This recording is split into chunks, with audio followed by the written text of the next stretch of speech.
3부 지정토론은 의료관광 관련 제도 및 법규 마련을 위한 정책 방안 제시라는 주제로 각 분야 전문가들께서 패널로 참석하셨습니다. 먼저 본 지정토론의 좌장이신 경기대학교 관광개발학과 한범수 교수님을 모시겠습니다. 네, 좌장을 맡은 한범수입니다. 저는 사단법인 한국의료관광협회 고문을 맡고 있고, 제가 한국관광학회 회장을 맡았습니다.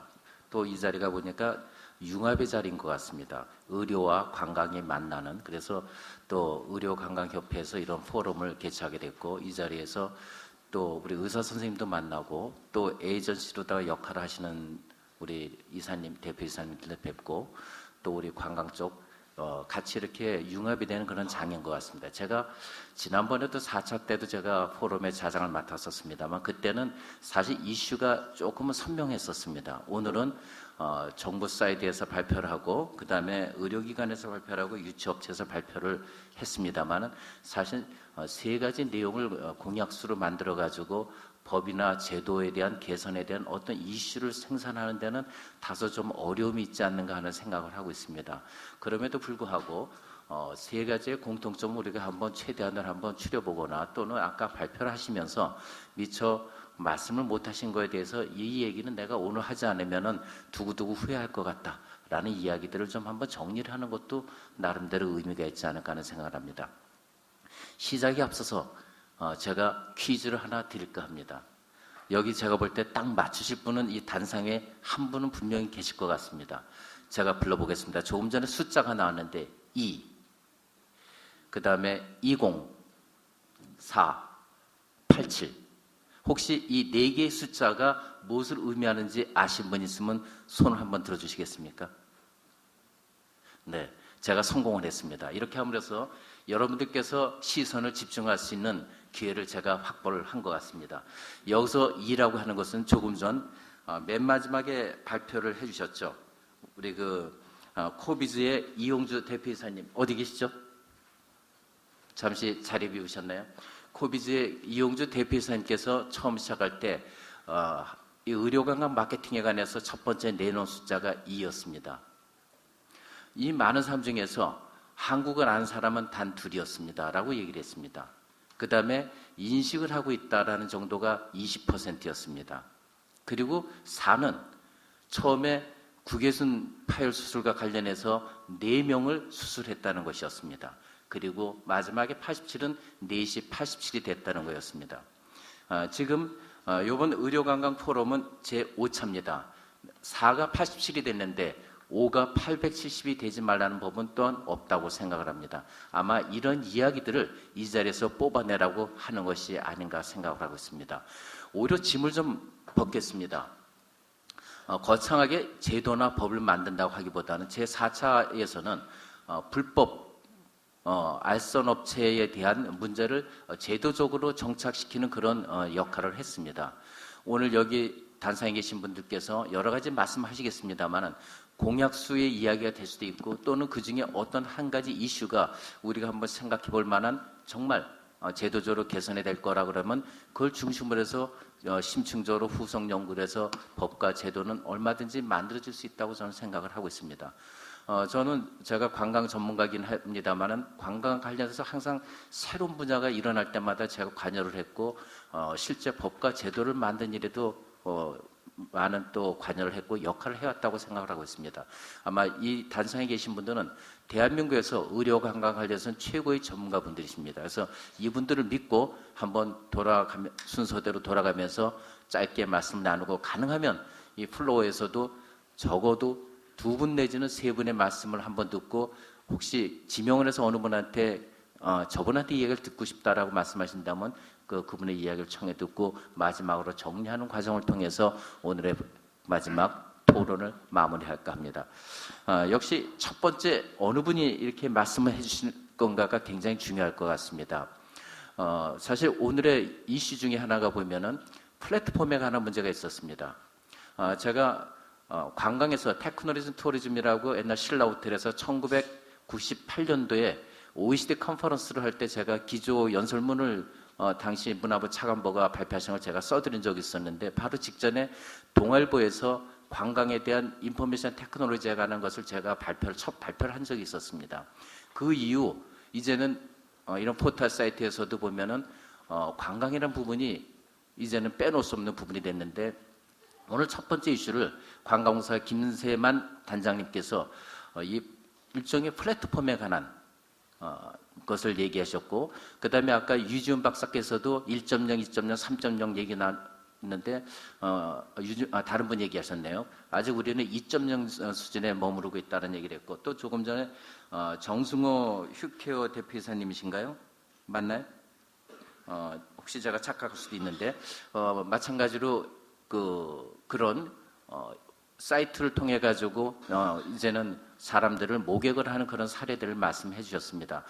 첫 번째 한번 이슈로서는 이런 플랫폼이 현재 우리가 있는 플랫폼을 냉정하게 한번 비판을 해보고, 해외의 플랫폼은 어느 정도 있는지, 또는 우리가 과연 어느 정도까지 갈 수 있는지에 대한 가능성과 그에 따른 법 제도적으로 어떤 뒷받침이 있어야 되는지에 대해서 우리 김세만 단장님께 한 3분의 범위 내에서 한번 말씀을 들어보도록 하겠습니다. 플랫폼에 대해서 잠깐 말씀하라고 하셨는데, 일단 플랫폼의 완전한 플랫폼의 형태를 갖춘 것은 일단 의료관광 선진국으로 하는 싱가포르하고 태국도 없습니다. 그건 확연히 말씀드릴 수가 있고, 물론 고민을 많이 하고 있습니다만은 플랫폼을 아무리 이상적인 그런 플랫폼을 구성한다고 하더라도 단순하게 온라인 기반에서 취득한 정보를 가지고 자기 생명을 온라인에 취득한 정보를 가지고 한국에 올 환자가 그렇게 많지는 않겠죠, 그죠? 그래서 플랫폼을 구성하면서 아무리 시스템을 잘 구성한 것도 중요하지만 플랫폼을 어떻게 운영하는가, 그것이 정말 중요합니다.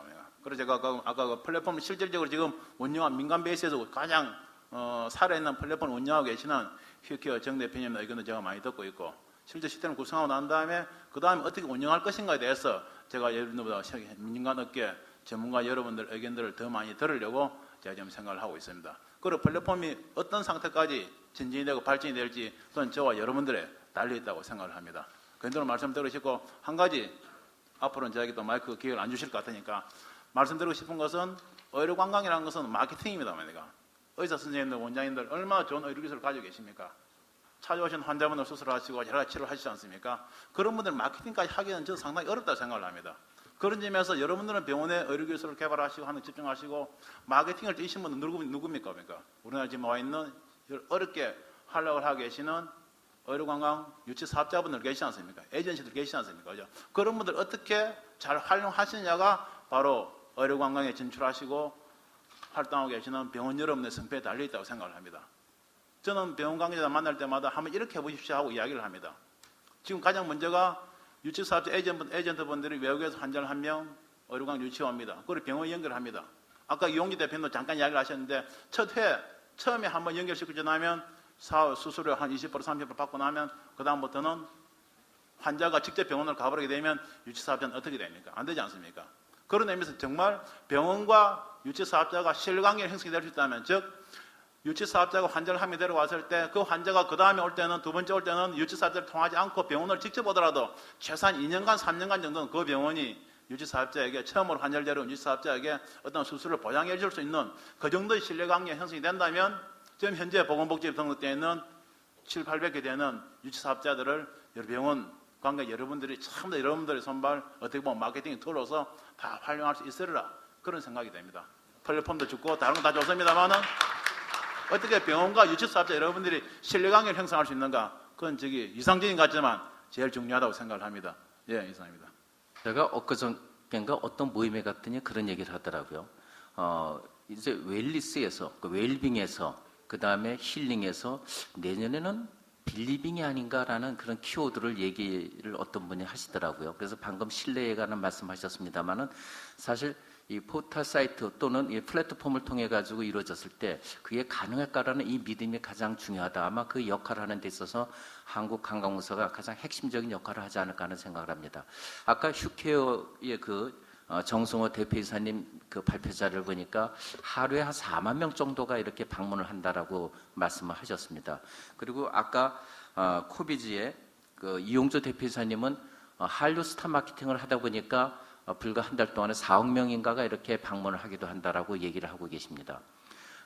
그럼 이번에는 우리 정승호 휴케오 대표이사님으로부터 사실은 내놓기 싫으실 것 같습니다. 이 자리에도 혹시 경쟁 대상이 될 수 있는 또 향후 플랫폼을 만들고자 하는 분들이 와 계실지 모르겠습니다만은 그러나 경쟁이 있어야 더 우리 전체의 사이즈가 커진다라는 그런 마음으로다가 숨겨놓은 보따리 한번 더 끌어내실 것을 한번 요청해 드리겠습니다. 우리 휴케오 정승호 대표이사님 말씀해 주시면 고맙겠습니다. 저희도 이제 사실은 막 해나가는 과정이라 뭐 그렇게 뚜렷하게 구체적으로 괄목할 만한 성과가 있다고 말씀드리긴 뭐하지만 아까 말씀하신 거에 하나 정정드리면 그러니까 일 방문이 4만이 아니라요 월입니다 월. 예.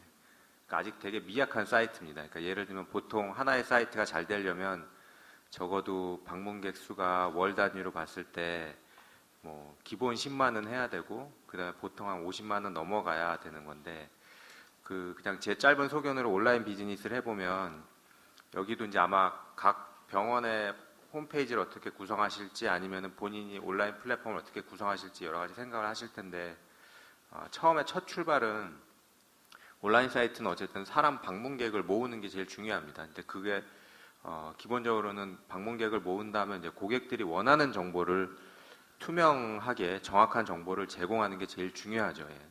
아까 이제 리젠 원장님도 말씀하셨지만 한국 의료에 대해서 외국 사람들의 부정적인 이슈가 몇 가지가 있지만 가장 중요한 거는 이제 가격의 불투명성입니다. 예. 흔히 이제 저희 산업 구조에서 나타나는 건데 해외 환자 유치 수수료라고 해서 실제 원가의 수수료를 더하는 구조로 받고 있는데 일반적인 유통의 수수료는 이 방식이 아니라 정가는 리스트 프라이스는 정해져 있고 서플라이어가 그러니까 병원이 되겠죠.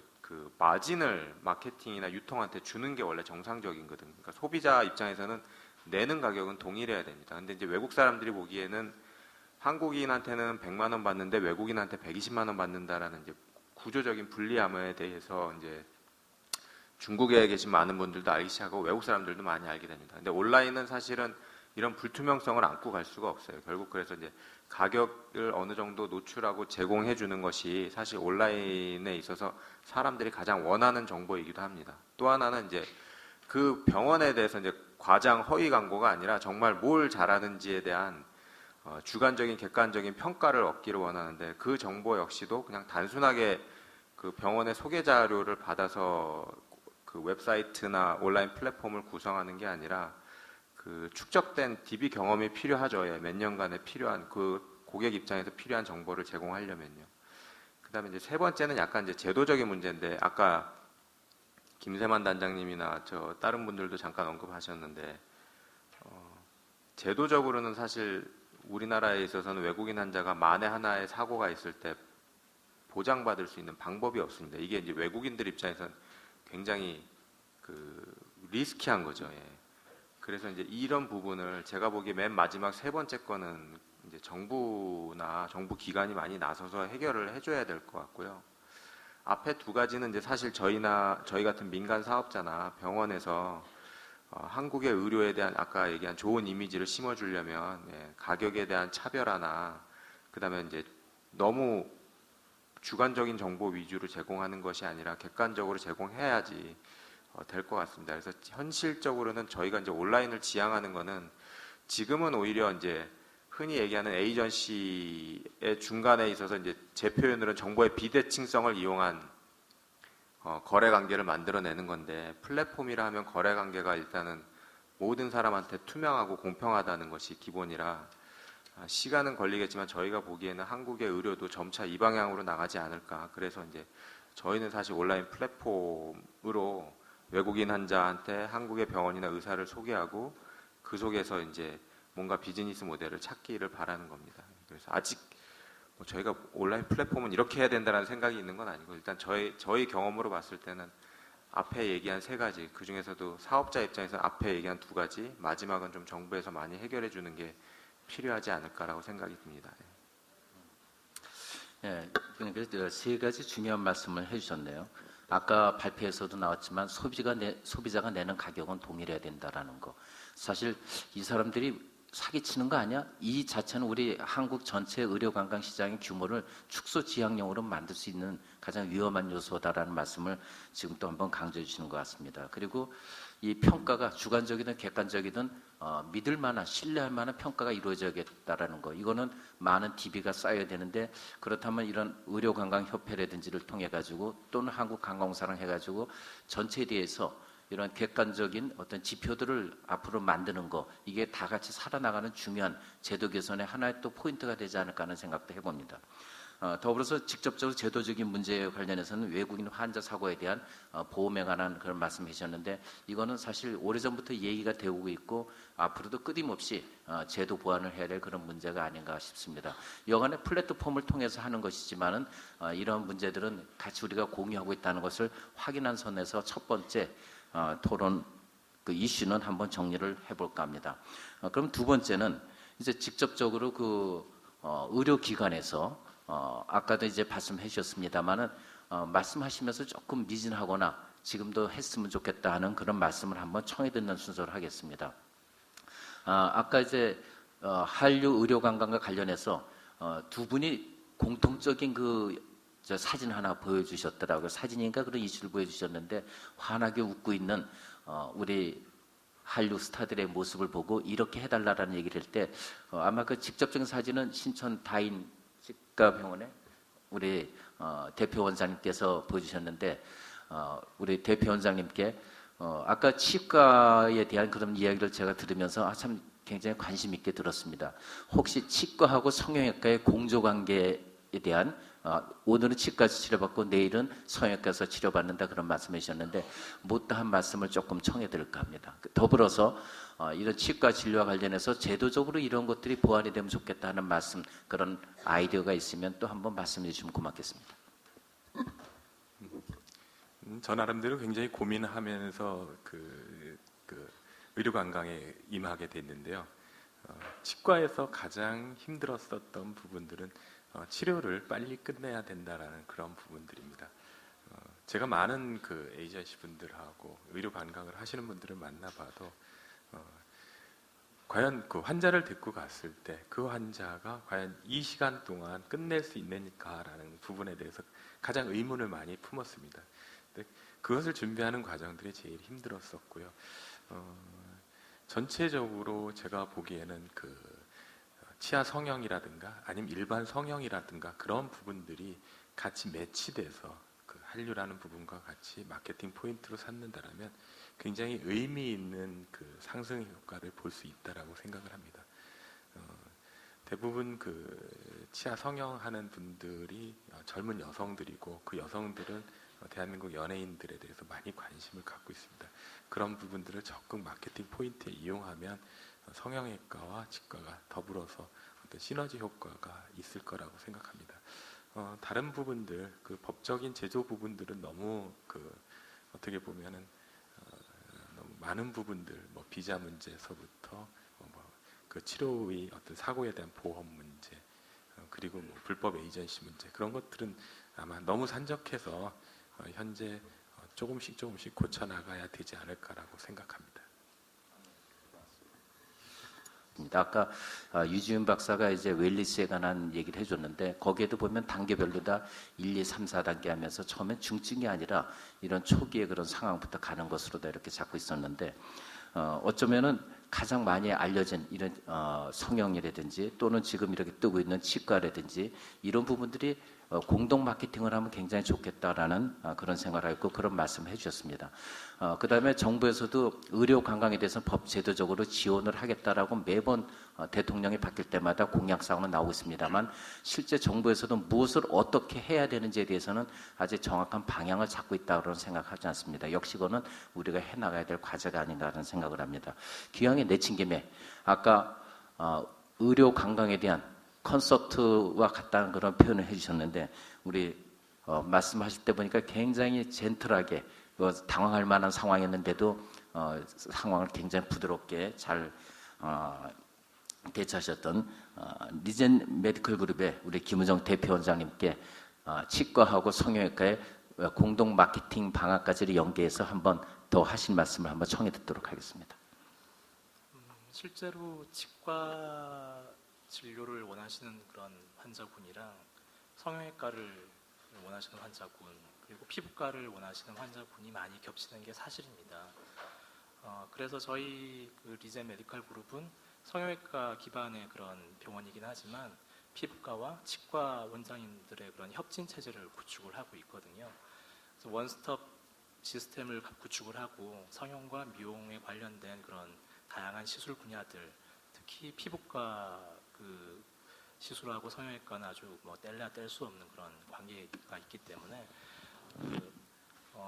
뭐 긴밀한 협조 체제를 뛰어넘는 그런 협진 체제를 저희는 구축을 해놨습니다만은 그 일반적인 그런 의료기관에서 이렇게 하나의 시스템을 갖추는 거는 뭐 대단한 그런 자본도 들어가야 되는 일들일 거고 시간도 많이 투자되는 그런 부분이기 때문에 다양한 그런 의료기관 간의 그런 어떤 컨소시엄이라고 해야 될까요? 뭐 피부과와 성형외과 또는 치과하고의 그런 협진 체제를 만드는 거는 뭐 병원 간의 어떤 시너지 효과를 만드는 데 있어서 뭐 중요한 그런 요소라고 생각이 듭니다.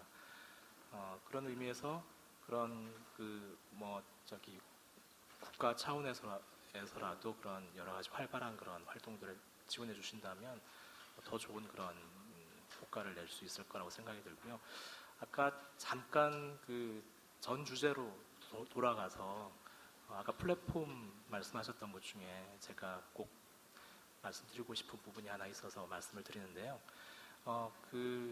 저도 그 플랫폼을 만들어야 되고 그 플랫폼이라는 게 결국 투명성이 보장이 돼야 된다라는 부분에 대해서는 동감하는 바입니다. 시술 수가의 그런 투명성 그리고 균일성 이런 부분들이 그 의료 산업 또는 그 병원의 그런 이미지 또는 신뢰성 구축에 아주 중요한 그런 요소라고는 생각을 합니다만은 국내 환자 수가와 해외 환자 수가가 동일해야 된다라는 거에 그 부분에 대해서 저는 좀 반대하는 입장이거든요.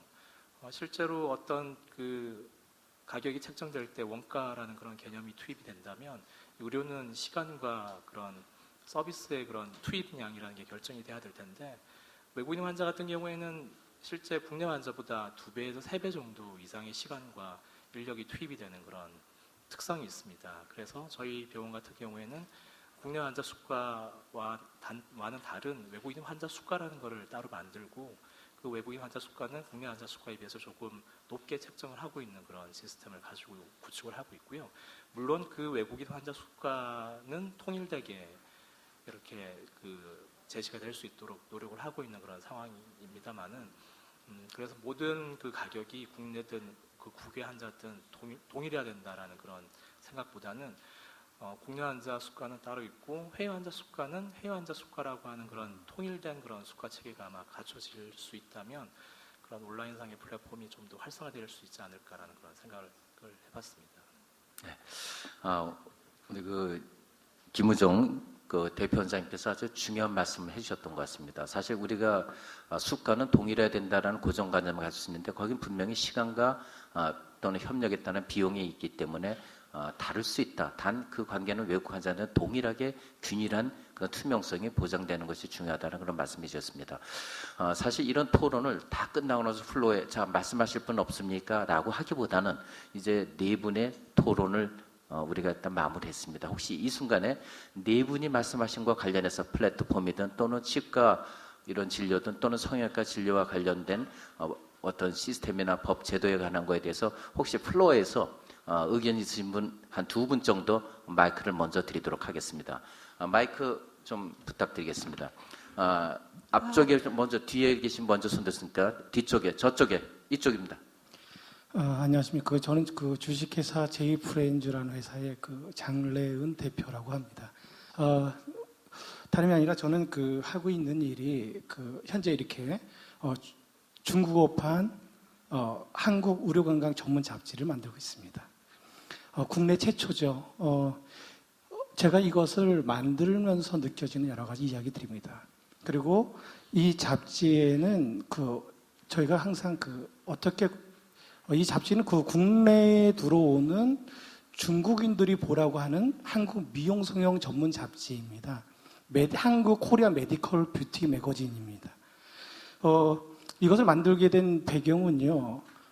한국에 500만 명이 넘는 이거는 특히 중하권을 전문으로 만들어진 잡지입니다.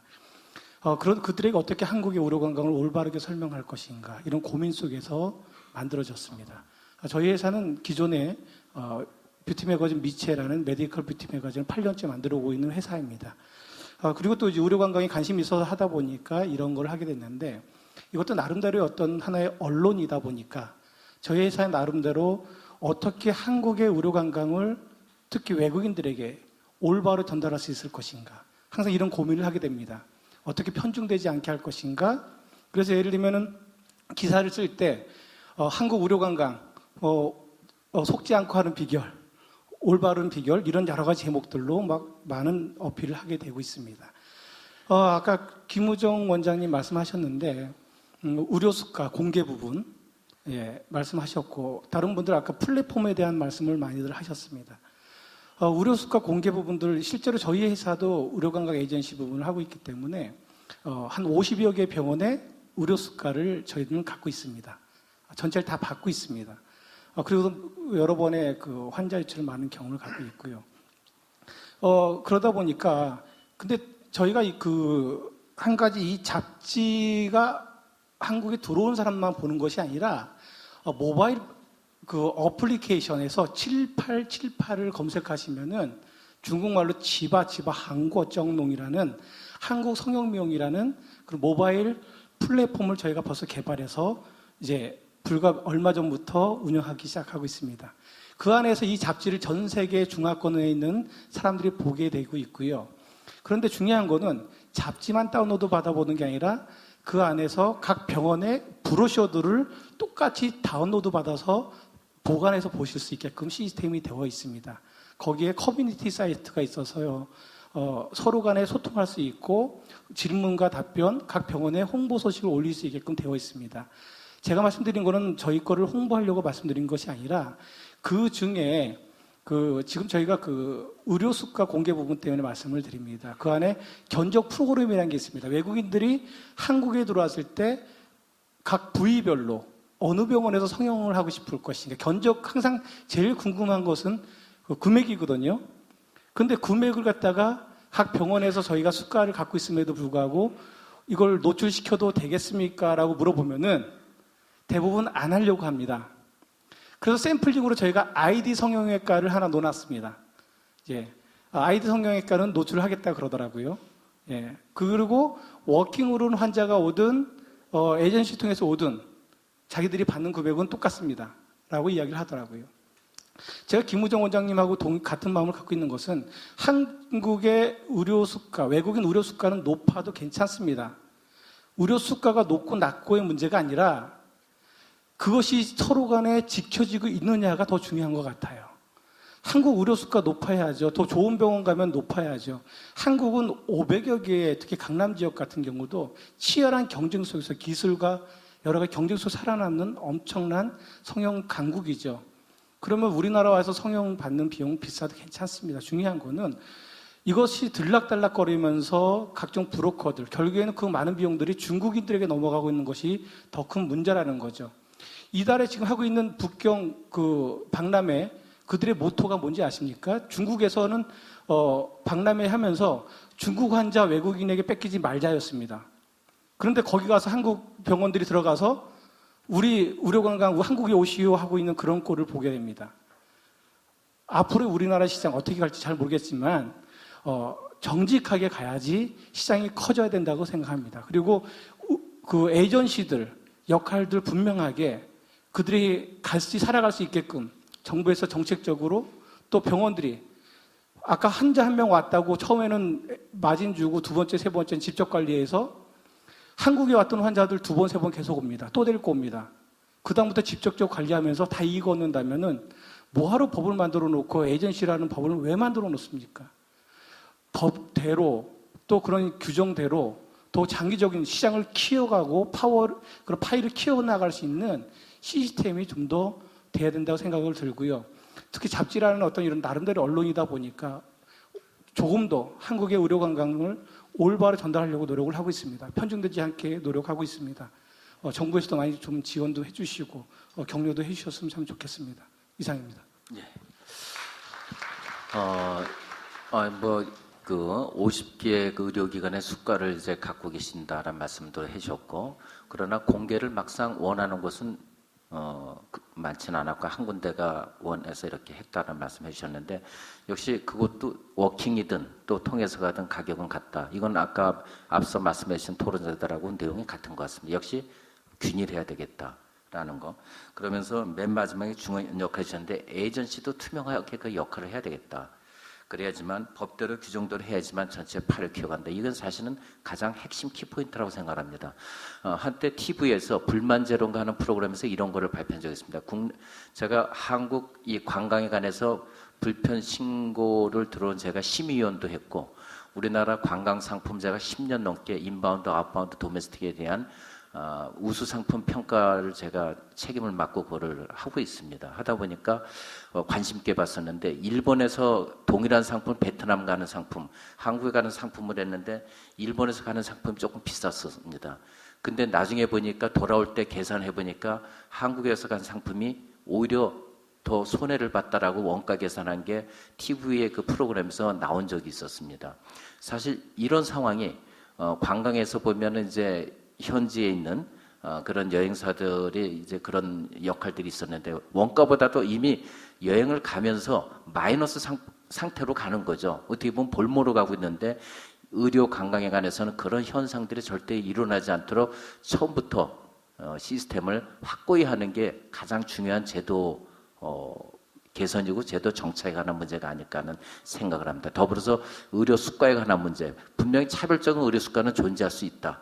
그러나 이 자체가 시장의 신뢰성을 깨버려서는 안 될 것 같다는 그런 중요한 시사성을 말씀해 주신 것 같습니다. 그럼 이 대목에서 실제 우리 이제 관광 쪽 사이트에서 의료 쪽으로 접근해 들어간 그런 케이스가 되겠습니다.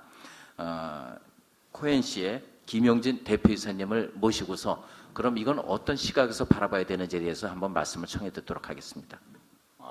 오늘 정말 좋으신 우리 발표자들 분께서 우리 마케팅 부분 쪽에서는 많이 이야기를 했기 때문에 저는 우리 유치업체 입장에서 우리 정부 쪽에 좀 하고 싶은 이야기를 좀 하겠습니다. 사실은 오늘 여기 올 때 우리 이 국회의원분들도 많이 오시고 그래서 내가 이런 이야기를 좀 직접 좀 하고 싶었는데 자리를 비워서 안타깝습니다만은, 우리 협회 관계자나 또 아니면 우리 매체분들이 계시면은 제가 하는 이야기를 좀 전달이 돼서 반영이 좀 됐으면 하는 이런 바람을 가지고 한 말씀 제시해 보겠습니다. 아무튼 의료관광 유치업은 전 세계에서 대한민국밖에 없는 걸로 알고 있습니다. 세계 지구촌 어디를 가도 유치업이라는 이런 그 등록 절차를 밟아서 유치업을 만들어낸 나라는 대한민국밖에 없습니다. 지금 현재 약 880개 우리 유치업체가 등록을 해 있는데, 정말 영세한 자본을 가지고 880억이란 돈을 투자해서 지금까지 유치업을 운영하고 있습니다. 우리 정부, 또 관계기관, 진료기관, 우리 유치업체와 상생해서 동반 상생을 좀 할 수 있는 그런 모델을 좀 만들어 주기를 진심으로 부탁을 드리면서 제가 정부한테 이런 걸 좀 제시하고 싶습니다. 우리 유치업체 정말 경쟁이 열악하고 어렵습니다. 우리 유치업체가 어떻게 유치를 해야 되는지, 유치에 대한 직무 능력 같은 어떤 모듈을 만들어서 우리 유치업체한테 좀 제시해 줬으면 좋겠습니다.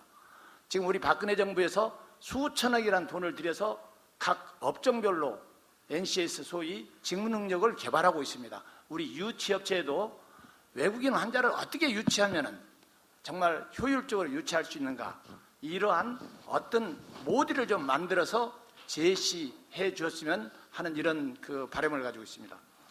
또 하나는 외국인 관광객들이 한국에 와서 물건을 산다든지 뭐 하면 전부 세금 리펀딩 해줍니다.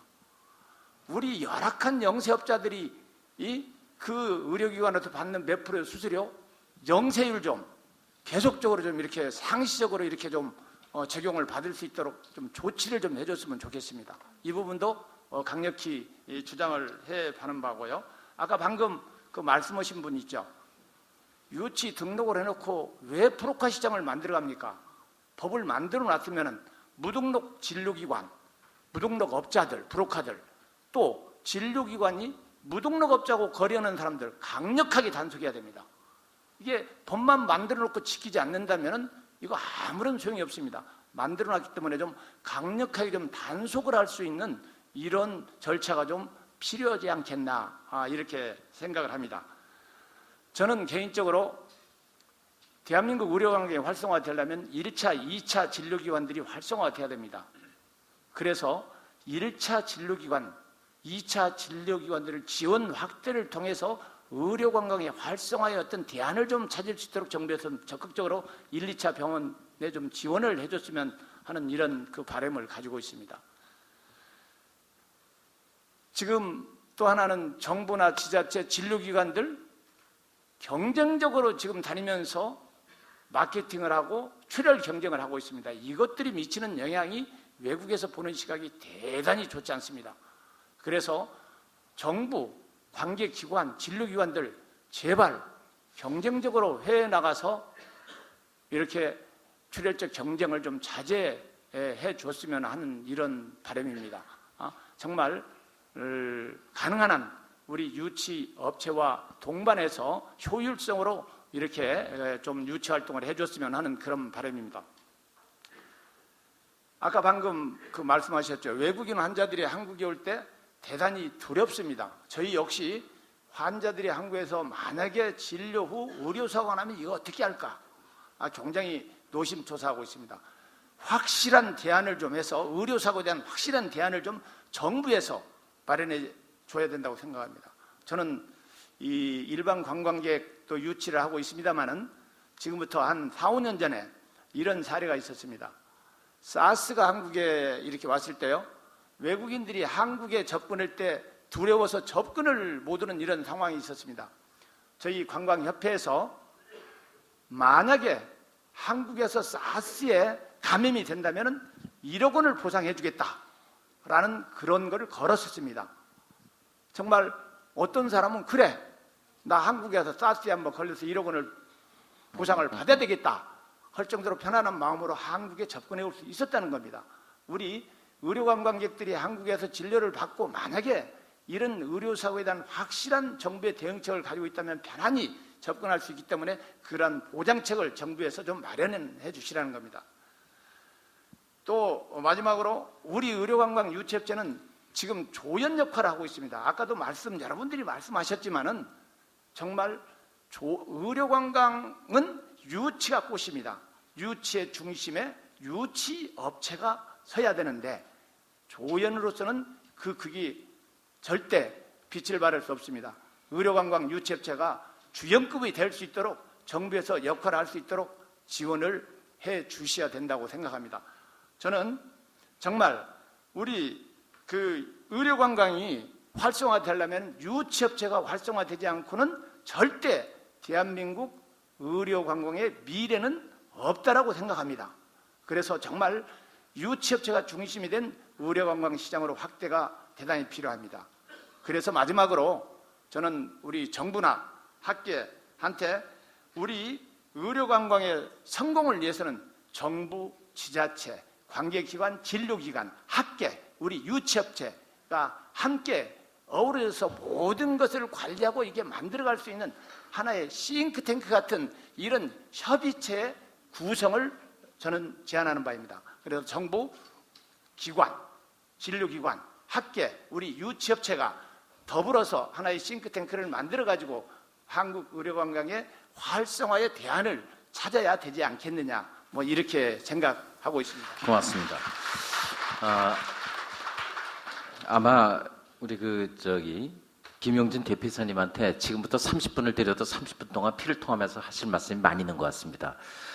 혹시 여기 유치업계에서 오신 분이 있으면은 한 분 이렇게 모시고서 실제 현장에서 느꼈던 서운함이나 제도적으로 이런 참 불합리하다는 그런 의견을 개진하실 분 있으면 제가 먼저 말씀을 할 기회를 드리겠습니다. 혹시 예. 저는 JK메디 대표 김정규라고 합니다. 네. 이번에 유치업을 한 지는 4개월 정도 됐고요. 계획을 한 지는 5년 정도 됐습니다. 근데 현실적으로 해외 쪽에만 저희가 포커싱이 되는데 국내 인식은 아주 안 좋습니다. 국내에서 의료 관광을 한다 그러면 뭐 원정 성향이라든지 그런 안 좋은 인식이 먼저 있습니다. 그런 인식의 개선이 먼저 필요할 것 같습니다. 그 두 번째는 의료기관이나 뭐 유치업체나 그런 데가 많이 있지만 실질적인 정부에서 대책이 없습니다.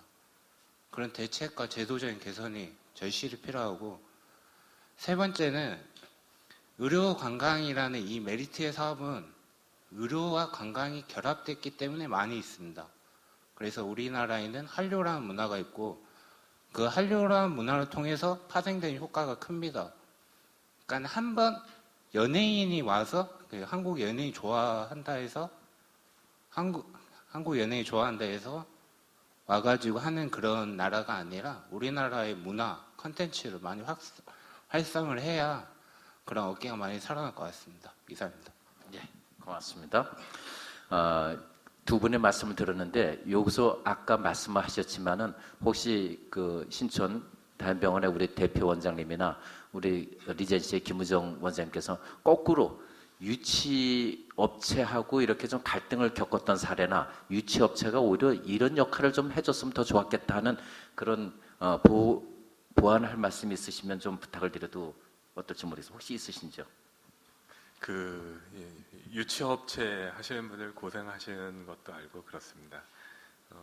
실제 말씀하신 것처럼 그 의료관광의 꽃은 유치일 수 있습니다. 그런데 이제 현장에서 그 진료를 직접 하고 있는 원장으로서 몇 가지 이제 그 갑작스럽게 말씀드리니까 해주니까 이제 몇 가지 생각나는 게 있는데요. 첫 번째, 그 유치업체 분들이 좀 너무 자주 바뀌세요. 그래서 쭉 저희 나름대로 환자를 대상으로 마케팅하는 게 아니라 치과 같은 경우는 아직은 잘 알려져 있지는 않습니다. 여태까지 성형외과라든가 중증 질환이 대부분 이제 의료 관광의 중요한 포션을 차지했고 치과 쪽은 아직 안 알려져 있다 보니까 유치하시는 분들한테 첫 번째는 치아에 대해서 교육을 하는데 한참 걸립니다. 그리고 교육을 해서 어느 정도 이제 치과에 대해서 좀 안다 그러면 갑자기 사라지시는 경우들이 의외로 많습니다. 그래서 좀 지속적으로 서로 커뮤니케이션도 필요하고 어떤 서로 신뢰관계를 형성하는데 일정 정도의 시간들이 필요한데 그런 부분들이 너무 부족하지 않았나, 그런 부분들 생각나고요.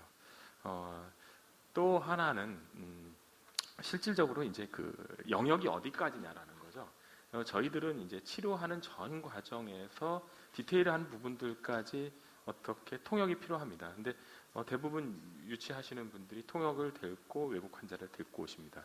그런데 진료실에다 떨거덕 던져놓고 그 다음에 없어지세요.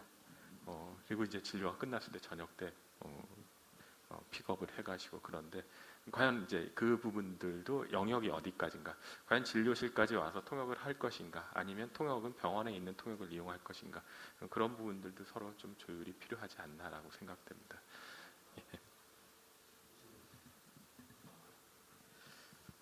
결국에는 업체와 병원 간의 그런 신뢰 관계가 가장 중요하다고 생각이 들거든요. 아까 말씀하셨던 것처럼 수가 공개를 꺼려하신다라고 하셨던 그런 부분들도 그 수가라는 게 어떻게 이용될지에 대한 어떤 불안감들이 병원들은 있기 때문에 그런 부분들을 선뜻 이렇게 공개하지 못하는 그런 부분들이 있었을 거라고 생각이 들고요. 지금 우리 다인치과 원장님도 말씀하셨지만 그런 업체와 병원 간의 그런 여러 가지 문제점들에 대해서도 결국에 서로 간의 신뢰관계가 구축이 된다면 그런 부분들은 충분히 해결해 나갈 수 있는 부분이라고 저는 생각이 듭니다. 그래서 그런 신뢰를 만들기 위한 그런 부분들을 제도적으로 구축을 해야 된다고 저는 생각을 하고요. 여러 가지 인증 제도를 좀 활용했으면 싶어요. 특히 뭐 태국이나 그런 싱가포르 같은 그런 병원들은 JCI 같은 그런 인증을 받으려고 노력들을 많이 했고 실제로 저희 병원에서도 JCI 인증이라는 거를 받기 위해서 노력을 하다가 국가적인 그런 차원에서의 어떤 그런 서포트가 없다 보니까 너무 높은 비용을 요구하는 그런 부분들, 그리고 실제로 그 JCI 인증이라는 거를 시도하기까지 너무 오랜 기간의 그런 기관들이 들어갔던 그런 부분들 때문에 저희가 결국엔 포기를 하게 됐었는데 현재 그 국내 그 보건복지부 차원에서 3차 병원을 대상으로 해가지고 인증 제도라는 거를 지금 시행을 하고 있다라고 알고 있고요. 그 부분들을 빨리 그 1차 의료 기관까지 확대를 해서 인증을 받은 믿을 수 있는 의료기관의 그런 그 회의 환자가 가서 믿을 수 있는 의료 시술을 받게 해줄 수 있는 그런 부분들, 또한 아까 말씀하셨던 것처럼 800여 개 가까이 있는 그런 유치업체들 중에서도 그 계속된 그런 인증 과정을 통해서 결국 수가를 공개하지 못하고 서로에게 신뢰를 하지 못하는 부분들은 유치업체 중에서도 그런 부분들을 흐리게 그렇게 일을 하시는 분들 때문에 병원 측에서도 그런 입장을 줄 수밖에 없었기 때문에 그런 여러 가지 인증 제도들을 통해서 유치업체 간의 인증, 그리고 병원들 간의 인증, 그런 공신력 있는 그런 기관에서 그런 부분들을 좀 핸들링할 수 있었으면 하는 그런 생각이 듭니다. 예, 제가 조금 전에 우수형 상품 제가 인증을 2002년도부터 지금까지 인바운드, 아웃바운드, 그다음에 도메스틱 전부 제가 인증 사업의 책임을 지금 맡고 있는데, 이거는 이제 문화체육관광부 인증 사업입니다. 방금 이제 아까 JCR 인증 국제적인 그걸로 제가 알고 있는데, 아마 부분별로다가 예를 들면은 이 업체에서도 클래스를 A 클래스, B 클래스, C 클래스로다가 아마 이렇게, 그거는 거꾸로 얘기하면은 이런 병의원에서 거꾸로 이 업체에 대한 크레딧을 이렇게 거꾸로 매기고, 또 이쪽에서는 상대적으로다가 그런 서로가 이렇게 해서 중간에 접점을 만들어가는 그런 게 좀 좋지 않을까 생각을 합니다. 이따 제가 말씀의 기회를 드리도록 하고요. 오히려 이거 관련해서 종합병원 차원에서 아까 이제 그 마침 또 디자이너라는 말씀하셨는데, 사실 이제 수많은 용어가 지금 출몰을 하다 보니까 그거는 뭐고 그거는 뭐고라는 얘기가 나옵니다. 사실 뭐 이 건축에서도 건축 디자이너, 헤어에서도 헤어 디자이너, 또 코디네이터, 이런 많은 용어가 나오는데, 여간에 청신국제병원에서 우리 강림 부장께서 아까 디자이너라는 관점에서 또 다른 차원의 신뢰 확보를 통해서 높은 수익, 객관적인 관점에서 시선 확보를 통해서 고객의 만족도를 높여갈 수 있다는 얘기를 했는데, 우리 김웅림 부장님께서 바라보시는 유치업계와 병의원 간의 관계, 더불어서 이런 그 인증 제도가 과연 필요한 것인가까지 더불어서 더 같이 한번 말씀해 주시면 어떨까 싶습니다. 네, 일단 제가 아까 말씀드렸듯이 이제 저희가 그동안 유치업체하고 거래를 많이 하지 못했습니다. 그 이유는 잘 아시다시피 유치업체가 저희가 요구하는 수준까지는 아직 못 미쳤었기 때문에 저희가 그러지 못했다고 아까 말씀을 드렸는데요. 지금은 이미 이제 어느 정도 진짜 소위 얘기하는 진짜 가짜가 구분이 되는 시점이 오기 시작을 했다고 저희도 보고 있습니다. 물론 새로 탄생하는 에이전트는 좀 시간이 필요하겠지만, 이미 뭐 3, 4년 이상 된 업체는 이미 많은 유치 실적을 내고 있기 때문에 그렇게로 평가가 될 것 같고요. 이렇게 생각합니다. 왜 상품은 병원이 만들고 판매는 유치업체가 하고, 유치업체는 왜 수익 모델을 병원에서 얻을 수 있는 그 수수료에만 한정을 하시는지 좀 여러분들에게 되묻고 싶고요. 실제 해외에 굉장히 잘 나가는 에이전트의 수익 모델은 병원으로부터 받는 수수료가 아니거든요. 그러니까 소위 병원으로부터 수수료를 받게 되면 이제 가불의 관계가 다시 또 이제 재역전이 되고 여러 가지 관계가 있는데, 실제로 여러 가지 수가도 그런 거 같이 맥락으로 보시면 될 것 같습니다. 수가는 병원에서 나오는 기본적인 여러분들이 아시는 입금가라는 게 있고요. 그 입금가를 가져서 여러분이 상품을 재창출하게 되는 겁니다. 해외에서 아주 유명한 에이전트들은 그 상품을, 아주 기본적인 상품, 그러니까 A라는 병원에서 상품 A를 가져다가 똑같은 상품을 국가를 초월하고 병원을 초월해서 5개의 병원과의 똑같은 상품을 만드는데요.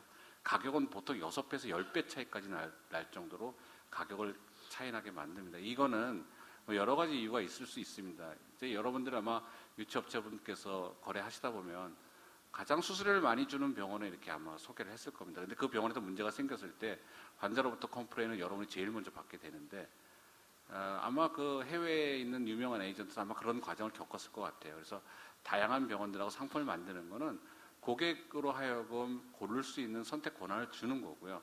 또 저희 입장에서 보면, 유치업체 입장에서 보면 그런 리스크에서 벗어날 수 있다는 그런 장점도 있고요. 그다음에 또 하나는 수입 부분입니다. 수수료 많이 받아봐야 뭐 소위 뭐 10%, 20% 그리고 뭐 뒤에서 조금 더 중국 쪽에는 40%까지 나가는 경우도 있는데요. 이런 수익을 얻을 수 있는 모델이 본인이 스스로 창출하는 상품을 통해서 수익을 극대화할 수 있는 그런 모델은 얼마든지 있을 수 있거든요. 예를 들어서 10,000불짜리 상품을 가져다가 50,000불짜리 상품을 만드는 이런 수익 모델도 얼마든지 만들 수 있다고 저는 생각을 합니다. 그래서 앞으로 유치업자와 저희가 이제 상생하는 모델은 이와 같이 경쟁력 있는 상품을 같이 고민을 해야 되는데요. 바로 며칠 전 얘기를 말씀을 드리겠습니다. 저희 같은 경우는 거의 지금 이제 고객을 저희가 에이전트로 보고 있는데 에이전트가 요구하는 수준은 바로 30분 이내에 해결을 해줘야 된다는 게 저희 철칙입니다.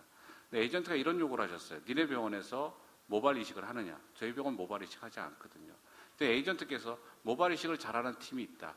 이 팀을 내가 우리 병원에 데리고 들어오겠다. 상품을 만들어줄 수 있느냐? 무슨 얘기냐? 거기는 의원도 있고 왜 우리 병원에 와서 굳이 그 팀들이 들어와서 수술을 해야 되느냐?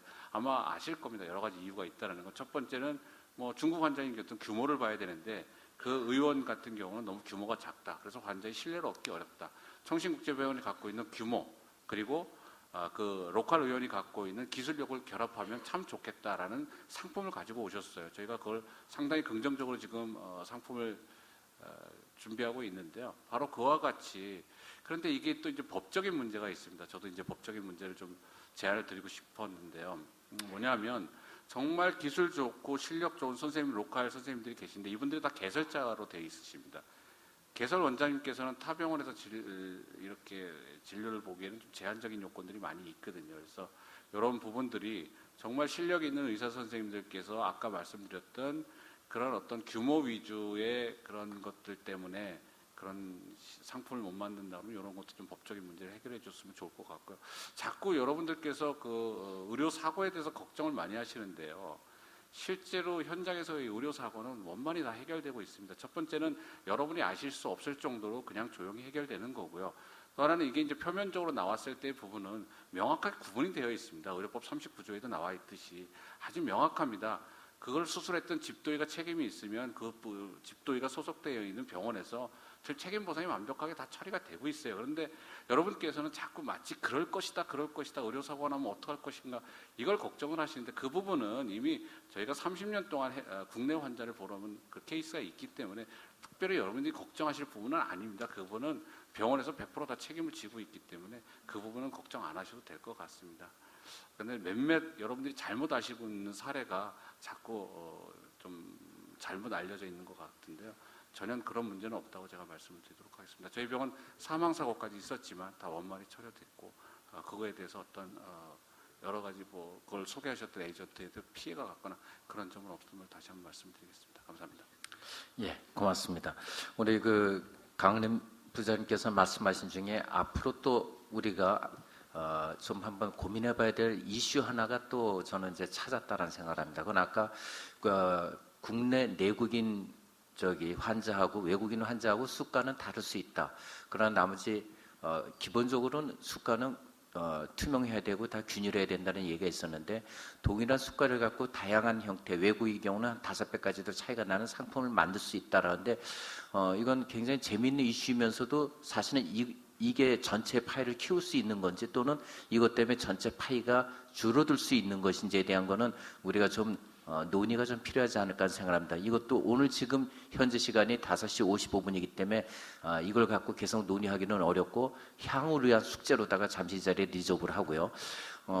한국의료관광협회의 그 대의협력이사로서 오늘의 포럼을 끌고 또 의료와 관광이 이런 현장의 상태까지 공적기관으로서 끌어오는 데 역할한 김혜영 대표이사께 마이크를 넘겨서 전반적인 지금까지 들은 거에 대해서 한번 관전평이라 그럴까요? 또는 하시고 싶은 말씀을 한번 들어볼까 합니다. 말씀 부탁드립니다. 네.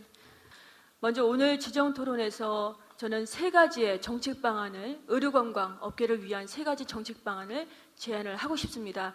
첫 번째, 코엔시 김용진 대표님께서 말씀하셨던 것처럼 에이전시 업체에 따른 영세율 부활입니다.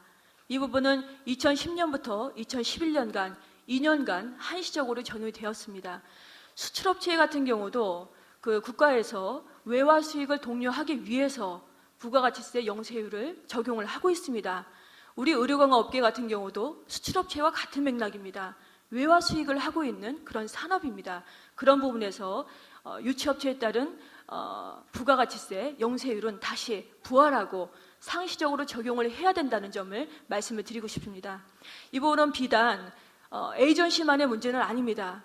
의료 관광 관련된 유치 의료기관도 면세 혜택을 받아야 된다고 생각합니다.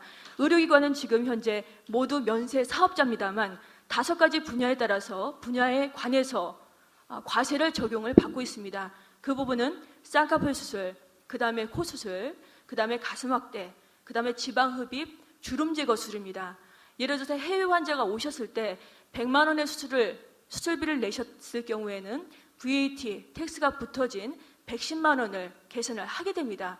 이 부분은 해외 환자 유치에 있어서 어떤 그 걸림돌이 될 수 있는 부분이며 유치 의료기관 같은 경우도 국내에 있는 그런 어떤 관련 법에 적용이 된다 하더라도 외화 수익에 앞장서고 있는 외화 수익을 위한 해외 의료 관광객만큼은 5개 분야에 따른 부분에서도 과세 적용을 해서는 안 된다고 봅니다. 그래서 큰 틀에서 의료관광 업계에 그 세제 감면 혜택이 필요하다고 봅니다. 두 번째는 의료관광 전문 인력에 따른 고용 의무화입니다.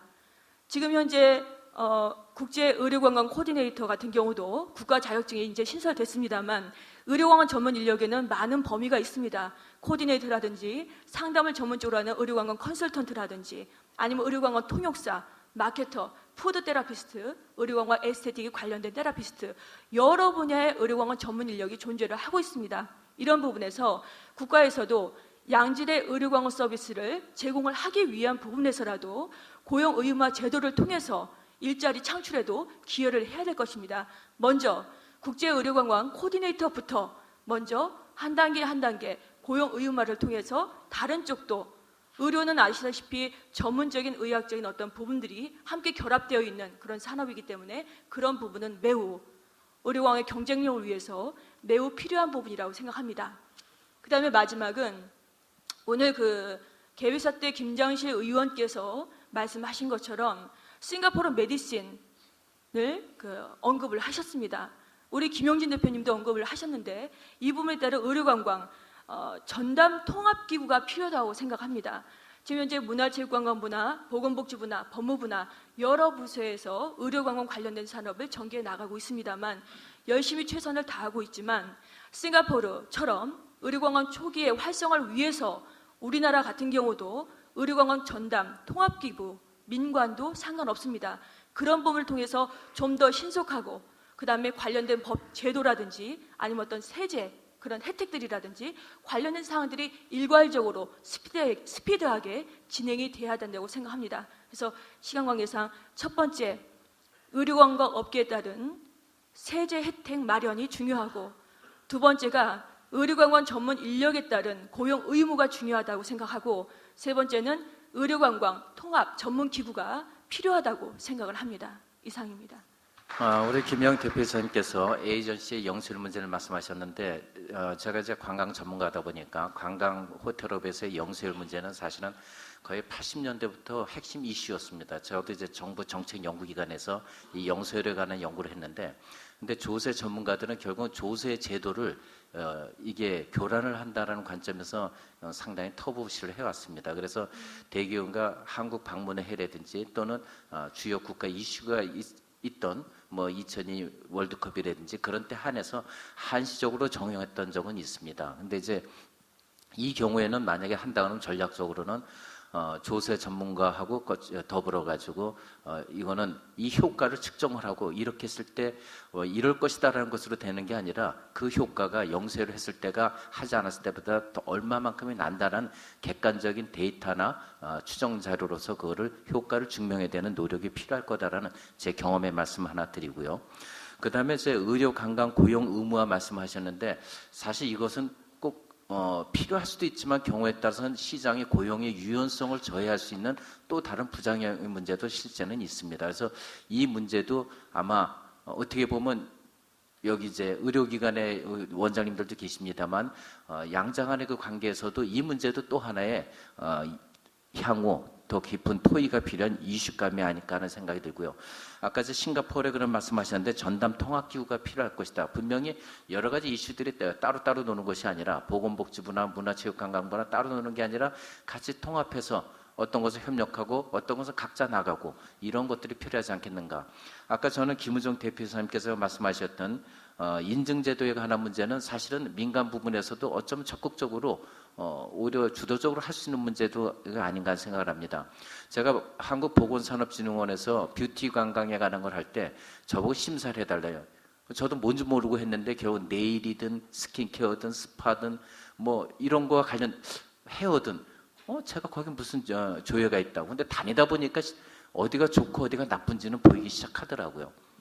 그래서 예를 들면 그런 과정을 통해서 인증을 해줌으로 해서 그런 데를 더 적극적으로 활용을 해 나가고 이런 시스템 마냥 정말 예를 들면 한국의료관광협회와 또 어디 또는 유치업계 협회 또는 이런 병의원 대표들이 해서 우리가 생각하는 정말 추천할 만한 유치업계 또는 추천할 만한 이런 병의원들 그런 데는 우리가 등급별로 다 이런 등급을 준다라든지 그런 것들도 한번 향후 고민을 좀 해보시면 어떨까 생각이 들고 또 하나 아까 의료 수가에 관해서는 균일해야 된다와 또 경우에 상품 구성에 따라서 달라질 수 있다. 이것도 둘 다 갖고 있는 장점과 단점이 있다고 생각합니다. 이런 문제들까지 포함해서 아마 제6차 포럼에서는 좀 더 생산적인 이슈들이 논의가 되었으면 하는 바람을 갖고 있습니다. 아까 제가 마지막으로 기회를 좀 드린다고 했는데 시간이 많이 지났기 때문에 용서해 주시고 다른 분한테 한번 기회를 좀 드리는 게 어떨까 싶습니다. 오늘 이 자리에서 말을 하고 가지 않으면 정말 저를 원망할 것 같다 하는 분 딱 한 분만 모시겠습니다. 예, 마이크 전달 부탁드리겠습니다. 짧게 대신 두 분의 말씀. 안녕하십니까. GS도 김준웅입니다. 저는 아직 이제 업무를 하지 않고 여행 업무를 하는데 관심이 있어서 왔거든요. 근데 이제 의료 관광도 이제 관광 상품이기 때문에 그 의료 상품을 판매하는 거니까 그 상품을 알아야지 판매하지 않습니까? 그래가지고 이제 공사에 계신 분이 오셔가지고 그런 게 있는지 제가 이제 앞으로 이제 관심을 가지면서 그런 사람도 또 있을까 해서 질문 드립니다. 현재 그러면은 의료 관광을 실시하는 에이전시 말고 그 업무를 하는 병원이나 의원 같은 게 정해져 있고 그 데이터가 다 나와 있는지 그게 이제 첫 번째 질문이고요. 그리고 이것도 의료 관광도 상품이니까는 그게 상품식으로 이렇게 아까 치과 상품 무슨 식으로 이렇게 정해지는 그런 상품들이 분류되어 있는지 그리고 우리나라가 어느 상품이 다른 나라보다 장점이 있는 상품인지 그래야지 장점이 있는 상품을 팔아야 되니까 그리고 가격이 같은 치료 상품이라도 병원마다 다르고 지역마다 다르고 그렇게 되는지 그러면은 그거를 어떻게 저희가 똑같은 환자들이라서 비싼데 싼데 이거를 보내는 게 문제가 있으니까 그런 면에 대해서 어떻게 처리를 하면은 앞으로 새로운 사람이 좀 잘할 수 있는지 그 이제 데이터나 정보나 그런 것 좀 알려주시기 바랍니다. 예, 성함이 어떻게 되십니까? 예, GS도 김준웅입니다. 김준웅 선생님이요? 예. 예. 이 문제는 아까도 얘기가 나왔습니다만은 데이터라든지 아까 수가라든지 50개 수가를 갖고 있다. 어쩜 이게 유치업계 개개 업체의 능력에 관한 또는 업체의 노하우에 관한 그런 문제가 저는 아닌가 하는 생각을 합니다. 이거를 일괄적으로 쭉 모든 우리 의료기관이 한 100개가 있다, 500개가 있으면 전부 우리는 뭐다 하고 까발리듯이 이렇게 내놓기는 좀 어려운 문제가 아닌가 하는 생각을 하는데 우리 김우정 원장님께서 여기에 대해서 답변을 좀 해주시는 게 좋을 것 같습니다. 글쎄요, 아마 어떤 공신력 있는 그런 기관에서 그런 데이터베이스를 축적하고 있는 건 없다라고 저는 알고 있고요. 그런 데이터를 축적하는 게 어떻게 보면 말씀하셨던 것처럼 유치업체의 그런 업력이 아닐까라고 생각이 듭니다. 하지만 모든 일이라는 게 시작이 반인 것처럼 시작을 하신 그 순간부터는 아마 하나씩 알아나가시는데 큰 어려움은 없을 거라고 생각이 들고요. 거기에 아마 의료기관들의 그런 어떤 적극적인 도움이 필요할 거라고 생각이 들고 그런 부분들은 저희 리젠을 비롯한 선도하고 있는 그런 여러 업체, 병원들에서 충분히 아마 제공되고 있는 걸로 알고 있습니다. 저를 원망할 것 같다고 해서 손을 들으신 분을 제가 지명을 했는데 마이크는 딴 쪽으로 갔었습니다. 소속하고 성함 말씀 부탁드리겠습니다. 네, 안녕하세요. 서울 로하스 아카데미의 소은하 대표라고 합니다. 일단 굉장히 진지하고 실속 있고 정말 노력을 많이 하는 포럼에 지켜볼 수 있어서 되게 감사하고요. 앞으로도 지속적인 발전이 가능할 것 같습니다. 근데 사실 제가 고민을 했던 게 제가 하는 일은 저 10년 동안 금융권 지점장으로서 VIP 마케팅을 했습니다. 재테크 세미나를 1000번 넘게 했고요. 아무래도 재테크 세미나를 하니까 구성을 굉장히 다양한 걸 하기 시작했죠. 그리고 5년 동안 외교통상부 산하의 NGO에서 기획일을 했습니다. 150여 가지를 했고요. 그리고 중국과 굉장히 많은 일을 했습니다. 그러다 보니 중국에서 컴플레인을 직접 들을 때도 많았고요. 일본도 후쿠시마 원전 사태 이후로 문제가 많이 있습니다. 거꾸로 그게 저희 이제 대한민국 우리나라에는 굉장한 이익이 될 수 있는 이런 사례가 될 거라고 보는데 제가 2007년도에 보르도를 초청해서 이제 가게 되는 일이 있었습니다. 와인에 대해서도 많이 아실 거라고 생각이 들어요. 여기 계신 분들은 왜 프랑스 와인이 이태리 와인이나 다른 와인보다 높은 평가를 받고 가격 시장이 훨씬 더 클까요? 정확하게 말씀드리면 굉장히 지속 가능하고 투명한 표준화 작업 때문이거든요. 이태리 와인은 운이 좋으면 가격 대비 맛있는 와인을 살 수도 있고 그렇지 않을 수도 있지만 보르도나 프랑스의 와인들은 이 어소시에이션이 굉장히 투명하고 지속 가능하게 되어 있기 때문에 시장 자체를 키워서 프랑스가 잘 먹고 살 수가 있게 됐다는 거죠. 그래서 사실 굉장히 고민이 되는 게 김세만 단장님께 처음에 플랫폼에 대한 얘기를 하셨는데요. 표준화 작업이 굉장히 중요하다는 겁니다. 지금 중국과 전 세계가 지금 표준화 작업에 열을 올리고 있거든요. 왜 미국과 유럽의 통신 체계를 따르지 않고 중국이 별도의 통신 체계를 선택했겠습니까? 시장과 공급이 가능한 본인 나라의 것은 똑같은 걸 하면 시장이 뺏기는 거잖아요. 그래서 우리나라는 지금 단순히 뭐 그냥 유치라든가 의료라든가 이런 것뿐만 아니라 지금 법률 서비스도 굉장히 중요해요. FTA 이후에 법률에 대해서 해외 법률이 들어오면 우리나라 지금 꼼짝할 수가 없는 상황이 되거든요. 그것도 표준화 플랫폼에 들어가야 될 것 중에 하나고요. 그리고 중요한 것 중 하나가 또 블로킹입니다. 왜냐하면 업무를 분담하는 건 전문성을 높여주는 효과가 있어요. 처음엔 영세하고 문제도 많이 있을 수 있겠지만 그리고 병원도 정확하게 자기 분야를 나누는 것은 정말 의미가 있습니다. 그리고 조금 길어졌는데 또 하나가 저는 이렇게 교육 프로그램에 이걸 기획하고 컨설팅하는 사업을 하거든요. 근데 지식 서비스와 네트워킹에 대한 연결 고리에 대해서 아직 우리나라 커미셔너리 개념이 너무 없어요. 예를 들어서 뭐 굉장히 고급 강사님들이 강의를 하는데 그분들의 세월과 앞뒤로 준비하는 그 시간과 이런 것에 대해서 국가에서도 인정을 안 해주고 있거든요, 사실. 근데 지금 정부 3.0이라고 해서 민간 기업을 이렇게 키워주려고 하는 정보 아카이브 사업도 굉장히 열심히 하고 있는데 막상 현장에서는 아직 초창기라서 그럴 거라는 생각이 듭니다. 마지막으로 말씀을 드리면 아까 정승호 대표님하고 김우정 원장님 말씀이 다르지만 사실은 굉장히 중요한 말씀을 하셨어요. 정확하게 시장은 매스를 위한 대중을 위한 시장과 그리고 탑 클래스를 위한 시장으로 나뉘어집니다. 그리고 이 모두가 다 잘 되어야지 아무래도 스펙트럼이 넓어야지 다 같이 먹고 사는 거고요. 대중 문화만 발달되고 귀족 문화 그러니까 탑 클래스가 없는 나라는 굉장히 천박한 거잖아요. 어떤 면에서 보면 양쪽이 다 먹고 살아야 되고 양쪽이 다 해야 되니까 아주 투명한 매스 시장과 그리고 가격 측정이 불가능한 탑클래스 시장을 양쪽 다 표준화하는 것에 의미를 두어야 한다는 생각이 듭니다. 정말 짧은 시간인데 안 하고 가면 속상할 것 같아서 좀 홍보를 했습니다. 감사합니다. 네, 고맙습니다. 저장님 이제 10초만. 네, 10초만. 그러시죠. 표준화 말씀하시는데 가장 고민하고 있는 분야입니다. 나오니까. 그래서 표준화를 통해서 플랫폼이 활성화되면 JCI를 능가하는 KCI가 나올 겁니다. 그러니까. 김은영 원장님 KCI 잘 포기하셨습니다. 이상입니다. 네, 고맙습니다. 오늘 이 포럼이 12시에 등록을 시작해서 1시에 개회식을 해서 현재 시간이 6시 10분입니다.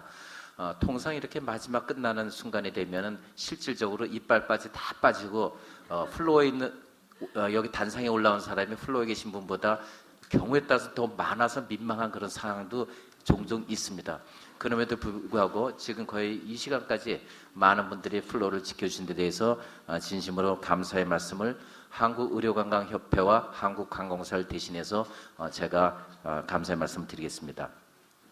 오늘 발표를 해주시고 또 토론에 임해주신 여기 그 단상에 나와 계신 여러 원장님 또 선생님들께 또는 대표이사님들께 더불어서 감사 말씀드리고 한국의 의료관광이 오늘 이번에 제5차 의료관광 포럼을 했습니다만 여기서 제시된 몇 개의 아젠다를 중심으로 해서 더 발전시켜서 제도화되고 오늘 아까 의원님들은 안 계십니다만은 이 결과는 각 의원실에 그대로 제공이 되고 법 제도할 때 도움을 받습니다. 그래서 사실 많은 의원님들이 오시는 거는 여기 도장 찍으러 오는 겁니다. 일종의 내가 여기에 관심이 있고 앞으로 이걸 하는데 지원을 하겠다라는 예를 들어 의원입법을 할 때도 같이 참여한다는 그런 의미를 갖고 있다고 여러분들이 이해해 주시면 될 것 같습니다. 장시간 여러분들 정말 진지하게 경청해 주시고 또 많은 의견을 제시해 주셔서 대단히 감사합니다. 이것으로 제5차 한국의료관광 포럼을 모두 마치도록 하겠습니다. 박수를 치면서 마무리 짓겠습니다.